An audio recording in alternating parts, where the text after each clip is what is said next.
네, 이 시간 우리에게 주시는 말씀 함께 보도록 하겠습니다. 요한복음 18장 12절에서 18절입니다. 요한복음 18장 12절에서 18절입니다. 신약 성경 169쪽입니다. 그리고 24절하고 27절 또 읽도록 하겠습니다. 요한복음 18장 12절에서 18절 일어나셔서 함께 합독하도록 하겠습니다.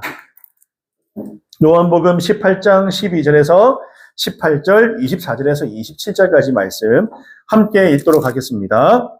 시작. 로마 군대의 병정들과 그 부대장과 유대 사람들의 성전 경비병들이 예수를 잡아 묶어서 먼저 안나스에게로 끌고 갔다.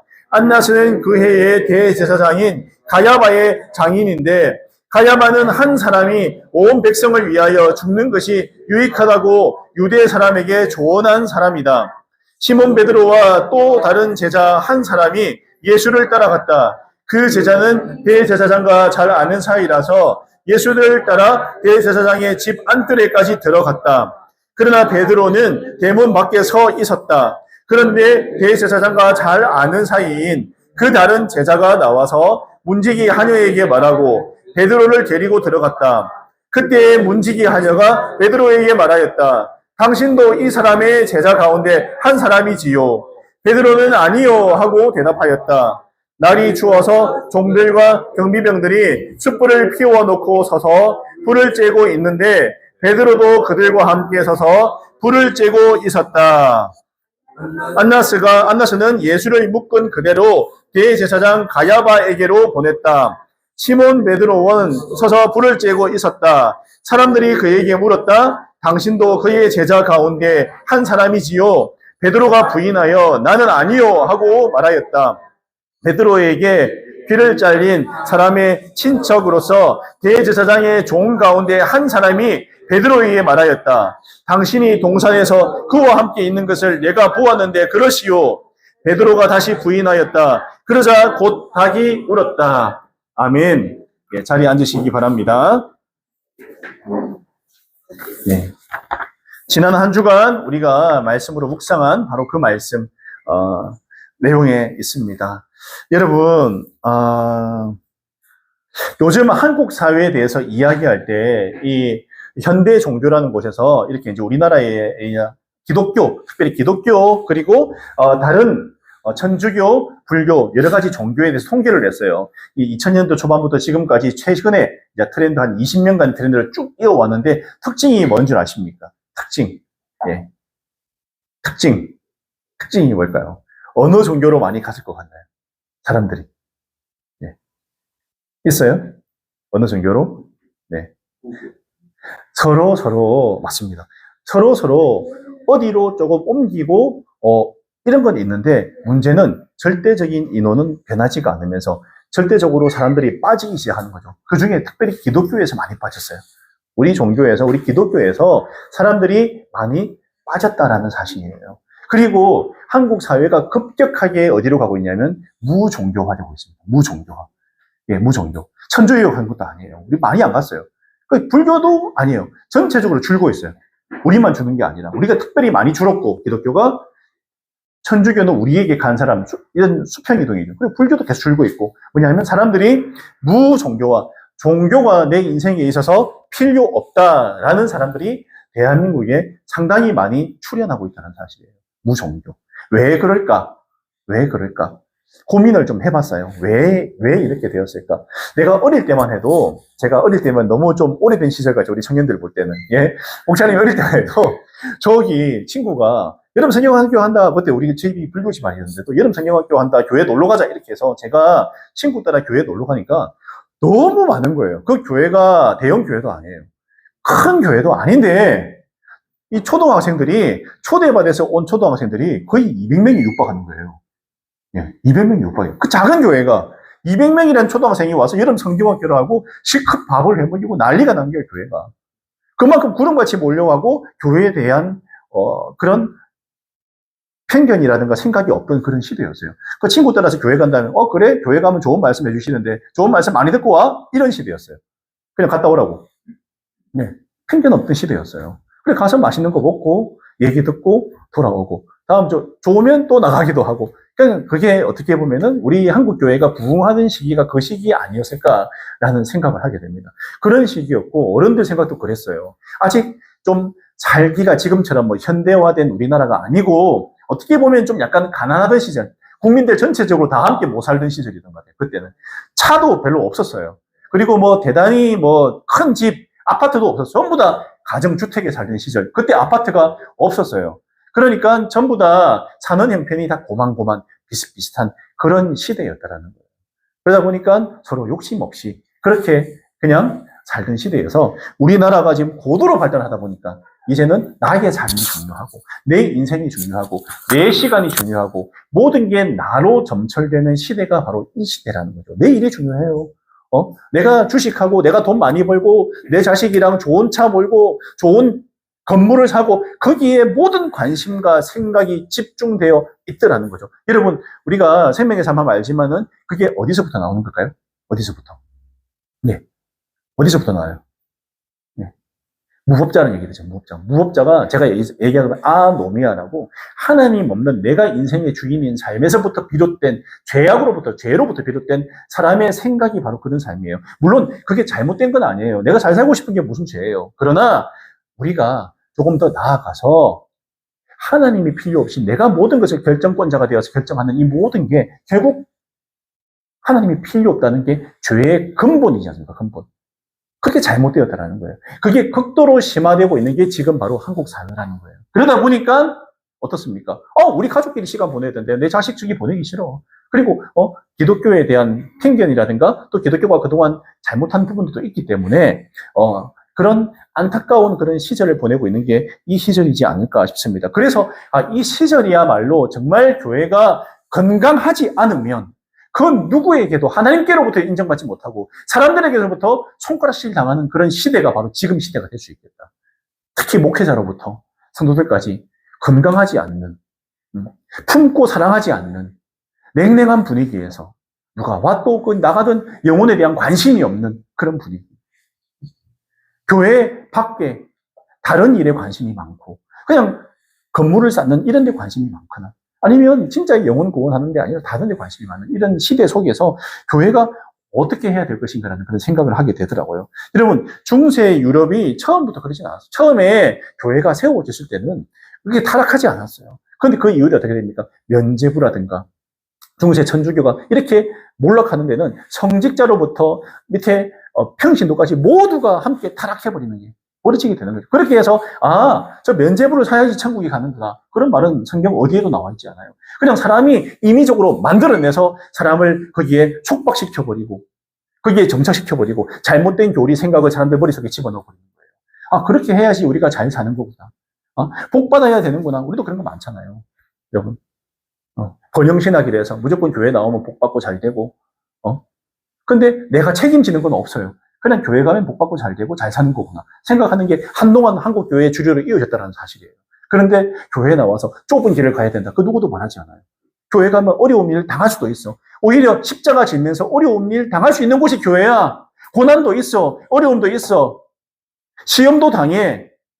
오히려 더 가난해질 수도 있어. 오히려 사람들로부터 인정 못 받고 핍박받을 수도 있어. 그게 교회야. 그게 교회야. 그게 좁은 길이야. 그럼에도 불구하고.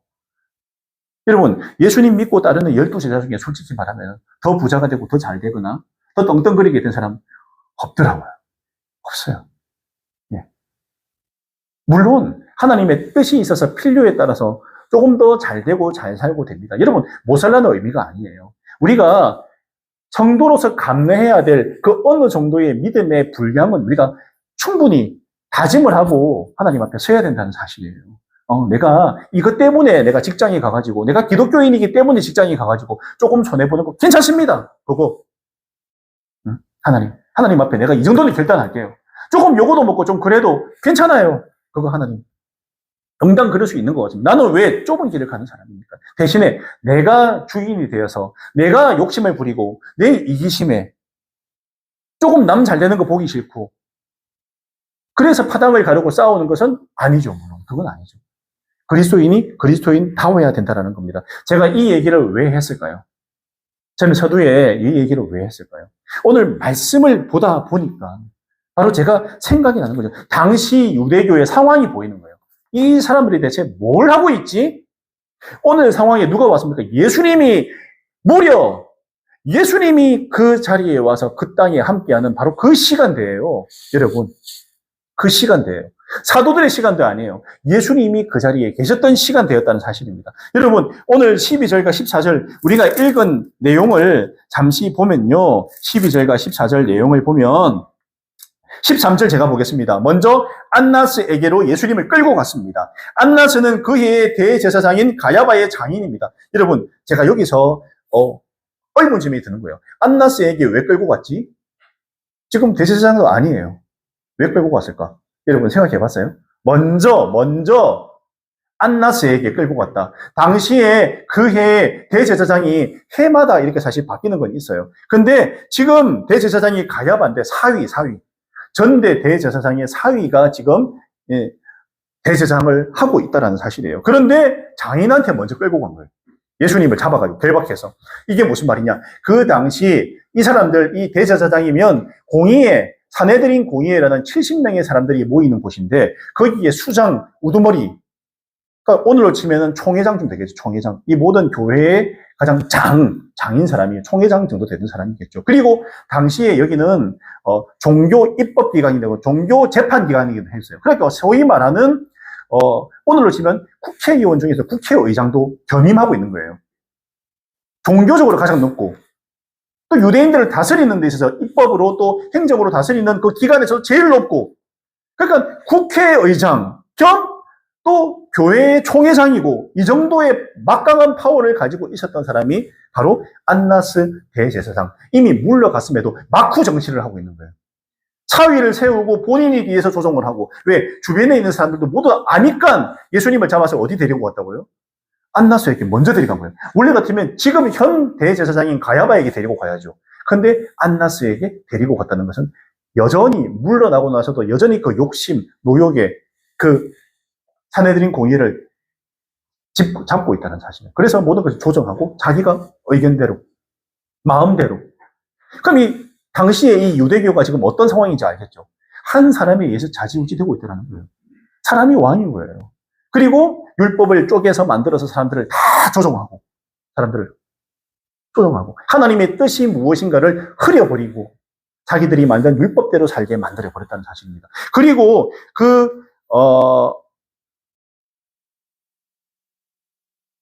사위인 가야바 제사장도 한번 보시기 바랍니다.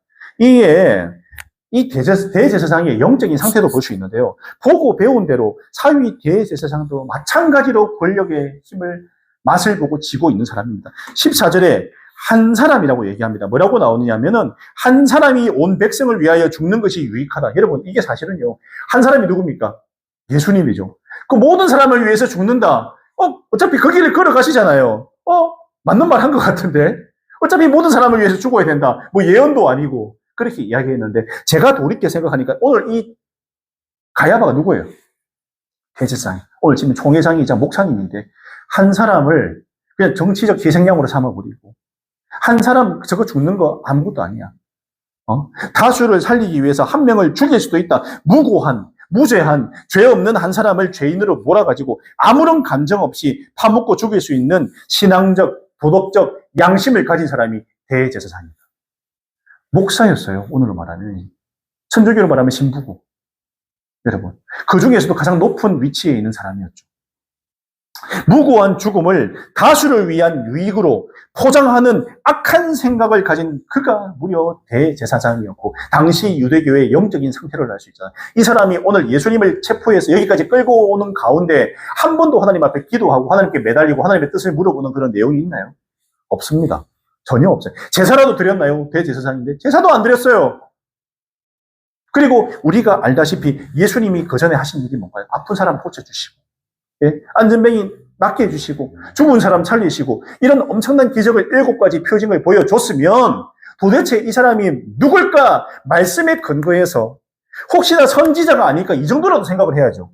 하나님이 보내신 사람이 아닐까? 이런 짐작이라도 해야 되는데 오히려 다수를 위해서 무고한 이 사람 사람 낫게 해주고 사람 다치게 해준 사람, 또 하나님 나라의 진리를 전한 바로 이 사람을 희생함으로써 그냥 정치적인 입지를 강화하고 자기들 살 길만, 자기들의 보존만 생각하고 로마 제국하고 어떻게 하면 안 부딪힐까 보호를 받으면서 우리 권력을 잘 유지할까, 여기에만, 현실의 문제에만, 내가 잘 먹고 잘 살고 내가 가진 것들 이거 내가 잘 움켜쥐고 살아가는 게 목적인 사람들인 거예요.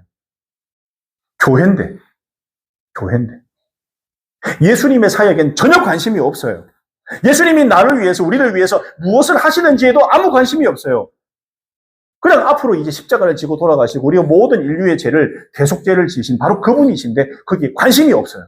그냥 내 잘 먹고 잘 살고 내 권력 가지고 내가 지금 가지고 있는 이 대제사장 역할 요거 쫓겨날까 싶어서, 혹시나 예수를 따르는 사람이 구름같이 많으니까 혹시 우리를 돌로 치려고 하는 거 아닐까, 그런 현실적인 문제에 너무 함몰되니까 예수님이 오셔가지고 그들 바로 앞에 있어도, 하나님이신 예수님이 그들 근처에 있어도 못 알아본다는 거예요. 영적인 눈이 완전히 닫히고 어두워져가지고 예수님이 옆에 계셔도 몰라본다는 거죠.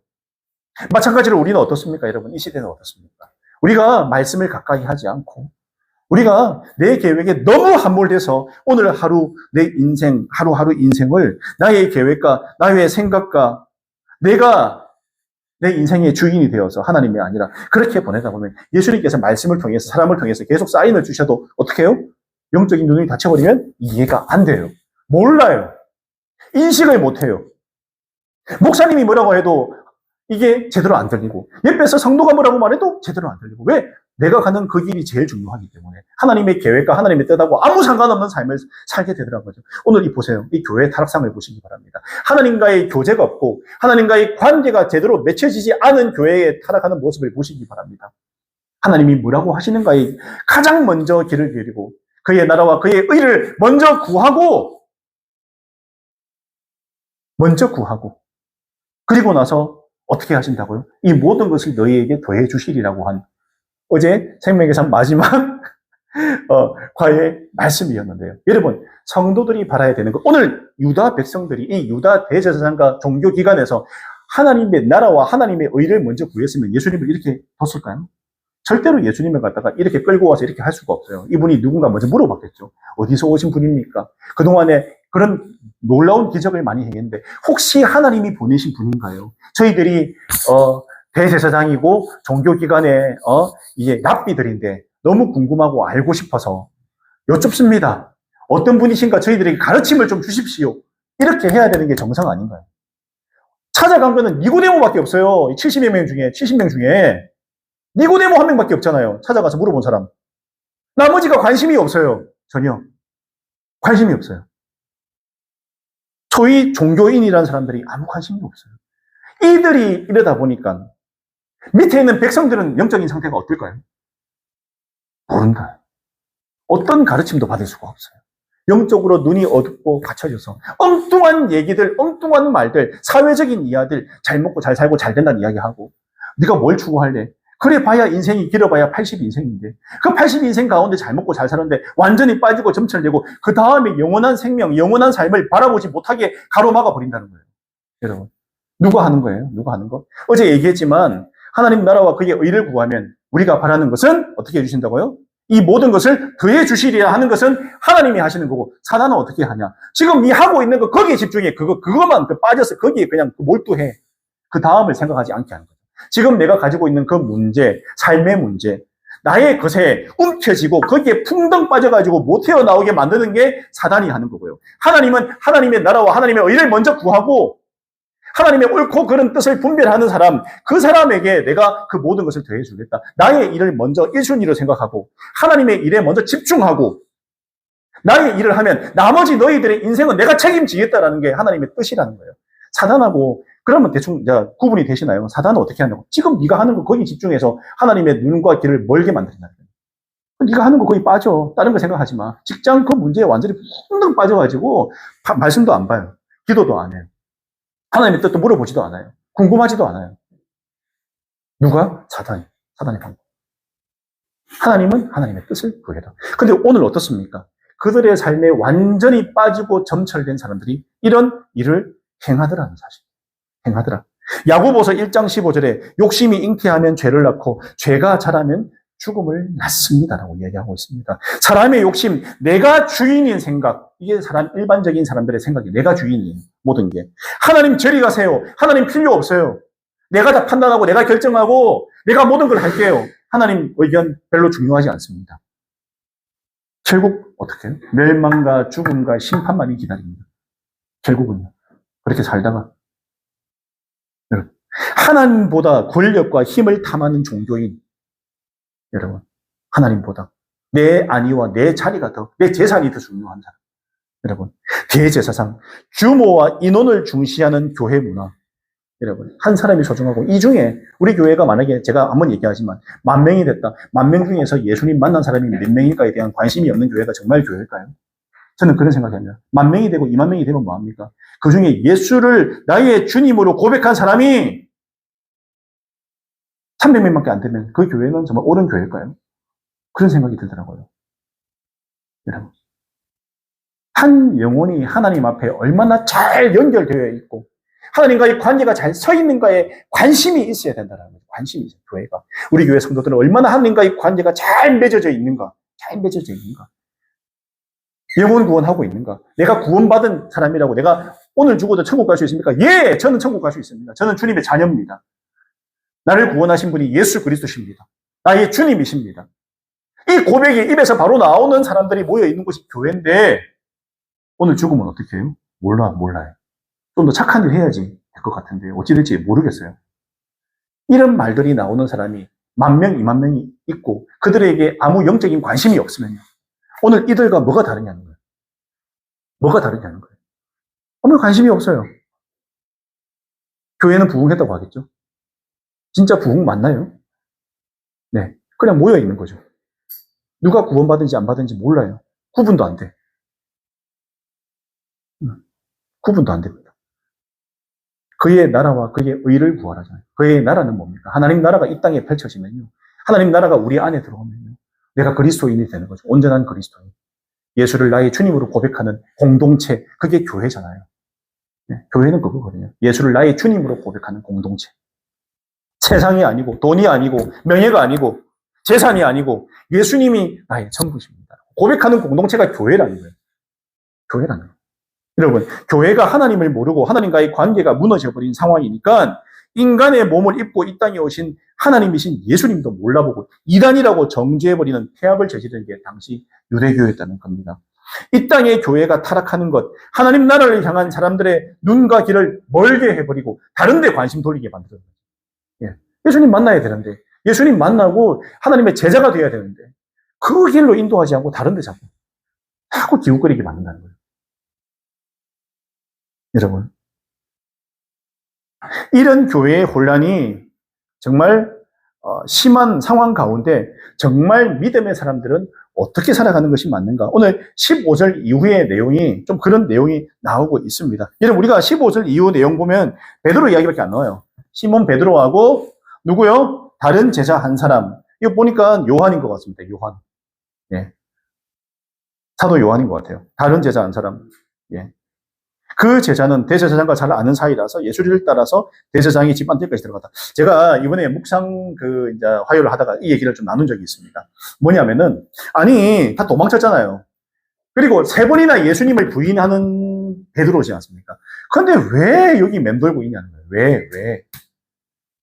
3번이나 예수님 모릅니다 하는데도 이 자리에 왜 있냐는 거예요. 왜 불 쐬는데 같이 서 있고,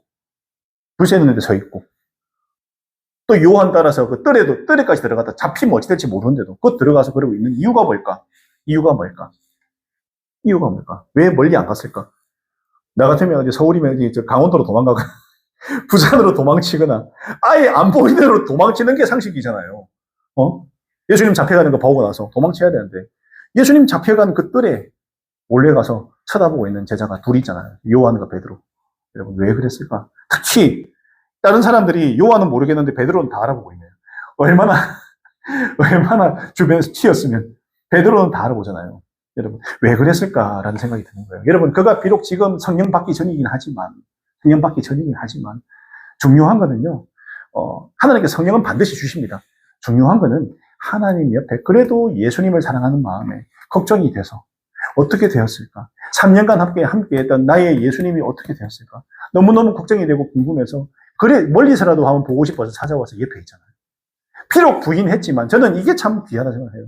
비록 살면서 우리가 때로는 주님을 부인하기도 하고 때로는 잘못을 저지르기도 하고 때로는 실패도 하고 실수도 하고 우리 온전한 사람 아니고 완벽한 사람 아니기 때문에 실수 얼마든지 할 수 있고 실언도 할 수 있고요. 아유 저거 진짜 예수쟁이 맞아? 이런 얘기 듣기도 해요. 그런데 그럼에도 불구하고 정말 예수님을 따르는 사람은 그냥 그래라도 일단 붙어 있으라. 붙어 있으라. 멀리 도망치지 말고 붙어 있으라. 붙어 있으라. 붙어 있으면 성령 받고 사도로 세움 받게 되잖아요. 베드로가 지금 이 모양이고 요한이 이 모양이지만 그때 이랬던 것을 사도 요한이 그리고 이렇게 적은 것 같은데 그 이후에 어떻게 됩니까? 마가다락방에서 성령 받게 되고 나와서 담대하게 예수를 전하게 되죠. 지금하고 또 달라요. 모습이. 문제는 이 과정을 거치는 게 필요해요. 이 과정. 누구에게나 있을 수 있는 과정. 신앙 없는 과정. 믿음 없는 과정. 그러나 뭔지 모르겠지만 예수님 곁에 내가 붙어 있어야 되겠다. 그래도 예수님이 맞는 것 같아. 내가 예수님께 붙어 있어야지. 예수님 사랑합니다 말도 나오고 고백도 나오고. 예. 이 붙어 있잖아요. 붙어 있잖아요. 여러분. 저는 이 모습이 바로 우리의 모습이 되어야 되지 않을까라고 합니다. 우리는 물론 이때 베드로보다야 훨씬 더 믿음이 있는 우리 성도들이라 저는 믿어요. 훨씬 더. 예, 훨씬 더 믿음이 있는 성도들이라 생각합니다. 중요한 건 어떤 상황 가운데서도 결코 낙심하고 넘어지지 말고 붙어 있으면 하나님께서 반드시 기회를 주신다. 다시 일어날 기회를 주시고 믿음의 사람으로서 일어설 기회도 주시고 성령 충만한 기회도 주시고 사도로 세워주시고 제자로 세워주시고 베드로를 통해서 엄청난 사람이 예수 믿게 되는 엄청난 일을 또 행하시고 끝내는 하늘의 빛깔처럼 하늘의 별처럼 영광되게 순교할 수 있는 기회도 주시잖아요. 순교할 수 있는 기회도 주시잖아요. 여러분. 그리고 천국 보좌에 앉혀주시겠죠. 여러분, 저는 그래서 우리 교회가 이 땅의 교회가 건강하기 위해서는 일단은 우리 교회 다니는 사람들이 정말 오늘 말씀대로 나의 것에 너무 거기에 집중해서 하나님의 말씀을 잃어버린 일을 범하지 않았으면 좋겠어요. 그래서 사실은 제가 이 묵상을 하는 이유도 그래서 그래요. 매일매일을 말씀을 담고 살자. 아니면 우리는 어느 순간 그냥 천 밖으로 나가버리더라고요. 목사도 마찬가지입니다. 이거 안 보면 저도 엉뚱한 생각해요. 저도 엉뚱한 생각하고 말씀이 아닌 세상 논리다운 생각을 자꾸 하게 되더라고요. 그런데 말씀을 보니까 오늘 말씀에 나오는 이 이야기가 나오면서 그래 건강한 교회는 어떤 교회일까? 건강한 성도들은 어떤 성도들일까? 그래 예수님께 붙어있는 성도들이 건강한 성도들이고 기회가 주어지고 사도도 되고 제자로 세워진다. 붙어있자. 우리 성도들은 아무 때나 붙어있자. 그리고 세상에서 이러쿵저러쿵 이야기만 해도 거기 흔들리지 말고 말씀 중심으로 기도하면서 주님의 뜻을 구하는 사람이 되자. 내 뜻이 아니라 내 계획이 아니라 주님의 뜻을 구하는 그런 한 사람으로 서자. 그때 그 교회는 건강한 교회가 될 것이고 하나님의 나라와 의를 구하는 사람들이 모여있는 바로 그 교회로 우리 교회가 서면 좋겠다라는 생각을 제가 하게 되었어요. 그래서 오늘 이 말씀을 제가 전하게 되었습니다. 예, 우리는 그러니까 제가 말씀드렸지만은 살면서 좀 실수해도 너무 낭망하지 마세요. 예, 가끔 저 좀 잘못한 거 이런 것 때문에 너무 낭망되고 내까지 이게 무슨 목사라고 막 이런 생각이 들 때도 있어요. 여러분 있어요. 저도 내가 이래가 되겠나? 이러면 안 될 것 같은데 그런 생각. 근데 거기에 너무 빠져버리면 어떻게 될까요? 네. 주님의 나라를 더 이상 안 빠지더라고요. 나한테 너무 빠지고 내한테 너무 매몰되니까 거기에 뿡덩 빠지더니까 하나님께서는 옆에서 자꾸 일어나서 이거 해라 저거 해라 하시는데 거기에 더 이상 귀를 닫아버리게 되더라고요. 그래서 나의 문제, 나의 영적인 상태가 이렇다면 빨리 급속도로 되돌려서 기도하고 말씀으로 나아가가지고 빨리 살려야 돼요. 본인 스스로를. 자꾸 다운돼 있고 넘어져 있는 상황에 본인을 방치해두면 안 돼요. 급하게 빨리 회개할 건 회개하고 털어버리건 털어버리고 내 안에 죄가 좀 거슬립니다. 하나님 이번 주에 이런 죄를 지었는데 그게 너무 마음에 찔리고 거슬려서 하나님 앞에 나가기 힘드네요. 그거는 부실이고요. 빨리 기도하세요. 기도. 그러면 하나님께서 잽싸게 들어주십니다. 다시 회복시켜 주세요. 그리고 말씀 묵상하시고 기도하면 하나님께서 영적으로 다시 우리를 되살려 주십니다. 이 과정은 여러분이 해야 돼요. 이 과정은. 하나님이 대신 해줄 수 없습니다. 이 과정은 여러분이 반드시 하셔야 돼요. 여러분. 그래서 우리가 말씀 묵상하고 기도하는데 게을리하지 마시고 오늘 말씀을 통해서 타락한 교회의 모습을 꼭 살펴보시고 이 시대에 다른 교회는 우리가 다 어떻게 할 수 없지만 우리 교회라도 건강한 교회로 가장 건강한 교회로 하나님과의 관계가 확실하게 꽉 맺어져 있는 교회로 우리 성도들로 세워지자 이 다짐을 하고 나아가는 우리 모두가 되기를 바랍니다. 아멘. 이게 돼 있으면 돼요. 안 되면 엉뚱한 짓 하잖아요. 확실합니다. 하나님과의 관계가 잘 맺어져 있으면 됩니다. 아멘. 예. 오늘 말씀을 생각하시면서 함께 기도하도록 할게요. 교회가 건강해야 될 이유가 뭘까? 우리가 살아야 되니까요. 예. 이 땅을 변화시켜야 되잖아요, 교회가. 그러니까 우리가 먼저 변화돼야 되잖아요. 근데 우리가 건강하지 못하고 자꾸 엉뚱한 생각들과 세상 논리에 휩싸여 있는 교회, 싸우고 다투고 시기하고 질투하고 그냥 저 좀 안 봤으면 좋겠다. 이런 아주 악한 생각들이 우리를 지배하면 교회가 건강할 수가 없습니다. 오늘 말씀해 보면 어떻습니까? 한 사람을 죽임으로써 온 백성이 위해서 한 사람이 죽는 게 유익하다. 이게 말이 안 돼요. 하나님은 한 사람을 소중하게 생각하는 분이잖아요. 한 영혼을 소중하게 생각하는 분인데 한 사람을 죽여서 온 백성을 위한다? 전혀 하나님 뜻이 아니에요. 여러분. 이런 교회, 이런 공동체로 세워지면 절대로 안 됩니다. 우리는 한 명의 영혼을 살리는 교회, 한 사람을 소중하게 생각하는 교회로 썼으면 좋겠습니다. 오늘 말씀 생각하시면서 함께 기도하며 나가도록 하겠습니다.